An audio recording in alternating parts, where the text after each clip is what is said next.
अस्सलाम वालेकुम, welcome to online class. आज हम देखेंगे इंसेक्टिसाइड्स, हर्बिसाइड्स और फर्टिलाइज़र्स को। सबसे पहले हम देख लेते हैं कि पेस्टिसाइड्स और फर्टिलाइज़र्स या फिर पेस्ट होते क्या हैं। ये कुछ एग्रो केमिकल्स हम एग्रीकल्चर के अंदर यूज़ करते हैं प्लांट्स की यील्ड को बढ़ाने के लिए, प्लांट की ग्रोथ को अच्छा करने के लिए। कुछ फैक्टर्स ये भी इन्वॉल्व होते हैं कि सॉइल के अंदर जो है वो न्यूट्रिशंस कम हो जाते हैं, क्योंकि बार बार एक ही फसल या डिफरेंट फसलें लगाने से जो न्यूट्रिशन है ज़मीन के अंदर न्यूट्रिएंट्स होते हैं वो ख़त्म हो जाते हैं या फिर कम हो जाते हैं कि वो प्लांट की ग्रोथ अच्छी नहीं हो रही थी, जिसकी वजह से हमें यील्ड अच्छी नहीं मिलती। तो हम प्लांट की ग्रोथ को, यील्ड को अच्छा बनाने के लिए हम उसके अंदर केमिकल्स का एडिशन करते हैं। कई दफ़ा ऐसा होता है कि जो ऑर्गेनिज़म्स हैं, हार्मफुल ऑर्गेनिज़म होते हैं, जो भी प्लांट हमने वहाँ पे लगाया है उसके लिए, वो आके अटैक करते हैं उस प्लांट के ऊपर और उसे डिस्ट्रॉय करते हैं, जिससे उसकी यील्ड को इफ़ेक्ट होता है। तो इन सब चीज़ों को ख़त्म करने के लिए या कम करने के लिए हम कुछ इस तरह के केमिकल फर्टिलाइज़र्स या फिर केमिकल्स यूज़ करते हैं, जिनको हमने डिफरेंट नाम दिए हुए हैं डिफरेंट ऑर्गेनिज़म्स को किल करने के लिए, क्योंकि वो यूज़ हो रहे हैं इस वजह से। तो आज हम उनको देखते हैं कि इंसेक्टिसाइड्स क्या होते हैं। इसके नाम से जाहिर है कि इंसेक्टिसाइड्स इंसेक्ट्स को किल करते हैं जो क्रॉप को हार्म कर रहे होते हैं। पेस्टिसाइड्स होते हैं, पेस्ट को किल करते हैं, जो एग्रीकल्चर पेस्ट या कॉम्पिटिटर्स होते हैं उनको, ताकि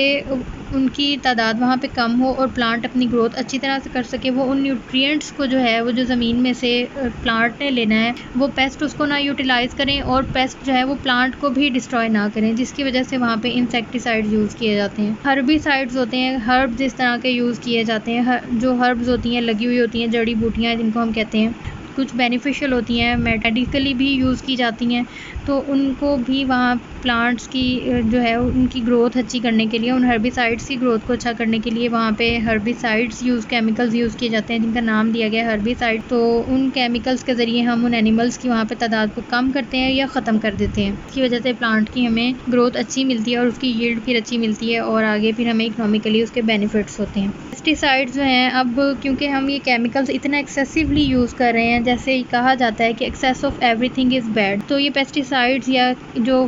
फंगिसाइड्स हैं, हर्बिसाइड्स हैं, वीडिसाइड्स होते हैं, इनको हम इतना ज़्यादा अब एक्सेसिवली यूज़ करें कि हमारी अब फूड के अंदर आने लगे हैं। फूड के अंदर किस तरह आता है, चाहे हम अब वहाँ पे फील्ड के अंदर उसको लगा रहे हैं, वहाँ पे दे रहे हैं, प्लांट्स के ऊपर उसका स्प्रे हो रहा है, या फिर हम उसको किसी भी तरीके से उसके ऊपर स्प्रिंकल कर रहे हैं, किसी तरह से उसके रेजिड्यूज़ जो हैं वो बच जाते हैं, जो कि पॉइजनस होते हैं हमारे लिए भी, एनिमल के लिए तो वो थे, उसको उन्होंने किल कर दिया, लेकिन अब वो उसका साइड इफ़ेक्ट क्या आ रहा है कि वो जो एक फ्रूट उसके ऊपर लगा है, जिसको ह्यूमन बींग्स ने कंजम्पशन जिसकी करनी है, फूड हो सकती है, कुछ भी जिसको हम एज अ फूड यूज़ कर रहे हैं, जो भी मटेरियल उस पर लगा है, वो अब ह्यूमंस के अंदर जा रहा है। किस तरह जा रहा है कि उसकी हम, क्योंकि छिलका कई इस तरह की चीज़ें जिनके नहीं उतारते, तो उसके ज़रिए से वो हमारे अंदर जा रहे हैं और इस तरह डिफरेंट जो है ना वो डिजीज़ काज कर रहे हैं, और बहुत हार्मफुल डिजीज़ लाइक कैंसर हो गया, उसमें स्टमक डिसऑर्डर्स आ सकते हैं काफ़ी ज़्यादा, क्योंकि इन पेस्टिसाइड्स के और हर्बिसाइड्स वगैरह फर्टिलाइजर्स के यूजेस से जो है ना वो ह्यूमंस में आ रहे हैं। तो हमें किस तरह हम इन सब चीज़ों को कंट्रोल कर सकते हैं। कंट्रोल में ये है कि हम जो का है वो उसका उतार के फ्रूट्स का यूज़ करें, जिनको हम नहीं उतार के यूज़ करते, जिनका पॉसिबल भी है कि हम उतार के खा सकें। अच्छी तरह से वॉश आउट करें चीज़ों को, ताकि जो है वो उनकी क्वांटिटी कम हो और रिड्यूस हो के हमारे अंदर जाए, या फिर बिल्कुल ख़त्म होके जाए, बहुत ज़्यादा एक्सेस में ना जाए, ताकि हम डिजीज़ से बच सकें। सेम इसी तरह फर्टिलाइज़र्स, जैसे हमने पहले बात की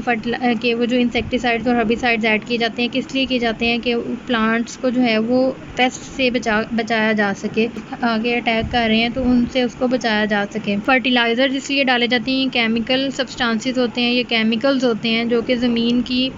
न्यूट्रिएंट्स, जो उसकी एबिलिटी है उसको इंक्रीज़ कर देते हैं उसमें, यानी हम आर्टिफिशियली न्यूट्रिएंट्स को इन्वॉल्व करा रहे होते हैं। तो इस तरह से जो है वो हम प्लांट की ग्रोथ को बेहतर बनाना चाहते हैं। Fertilizers are the chemical substances used to add additional nutrients to the soil to increase its fertility, यानी कि ये सॉइल के अंदर इंक्रीज़ किए जाते हैं उसकी फर्टिलिटी को इंक्रीज़ करने के लिए, और ताकि वहाँ पे जो है वो प्लांट जो भी है, जो भी फसल हम काश्त करें तो उसकी हमें यील्ड अच्छी मिले। लेकिन अब इन फर्टिलाइज़र्स के यूज़, इंसेक्टिसाइड्स, हर्बिसाइड्स, वीडिसाइड्स और जितने भी मतलब पेस्टिसाइड्स यूज़ हो रहे हैं, इन सब के इस्तेमाल से नुकसानात भी बहुत ज़्यादा हो रहे हैं, यानी पोल्यूशन में भी एडिशन हो रही है। जो एयर पोल्यूशन है उसमें भी एडिशन हो रही है, वाटर पोल्यूशन में भी कई हद तक इसका जो एक मेन रोल है वो प्ले कर रहे हैं फर्टिलाइज़र्स। किस तरह हो रहा है कि जो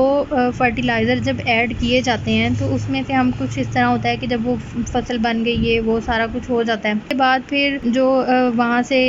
वॉश आउट होते हैं ये रिवर्स के के अंदर कहीं पानी या फिर उसका ड्रेन्स के अंदर पानी डाला चला जाता है, या फिर जो है नहरें हैं उनके अंदर ये पानी अगर मूव करके जा रहा है तो उसके साथ फर्टिलाइज़र्स भी मूव कर रहे हैं। अगर वो पानी कहीं पे इस्तेमाल किया जा रहा है तो वो इस्तेमाल के काबिल नहीं है, जो बहुत ज़्यादा हार्मफुल डिजीज़ काज करने में इसका मेन रोल प्ले कर रहा है। हेपेटाइटिस जो है वो काज हो सकता है, डिफरेंट जो हैं वो उसके अंदर कुछ इस तरह के मेटल्स इन्वॉल्व हैं, या फिर और तरह की बहुत सारी बीमारियां हैं जो इस लाइजर्स के इस्तेमाल से, जिसकी वजह से ये पानी को गंदा कर रहे हैं, फ़िज़ा को गंदा कर रहे हैं, तो इनकी वजह से ये पोल्यूशंस भी काज हो रही हैं। यानी जहाँ इन सब चीज़ों का हमें बहुत फ़ायदा मिल रहा है तो उसके साथ साथ उसका कोई ना कोई साइड इफ़ेक्ट भी है। ऑब्वियसली जब ह्यूमन ने कहीं ना कहीं नेचर के अंदर अगर कोई मुदाखलत करने की कोशिश की है तो वहाँ उसको नुकसान भी साथ ही मिला है। अगर उसको पॉजिटिव चीज़ें मिली हैं तो साथ उसके नेगेटिव इफ़ेक्ट्स भी उसके हैं, इस चीज़ को डिनाई नहीं किया जा सकता। Thank you so much. अल्लाह हाफिज़।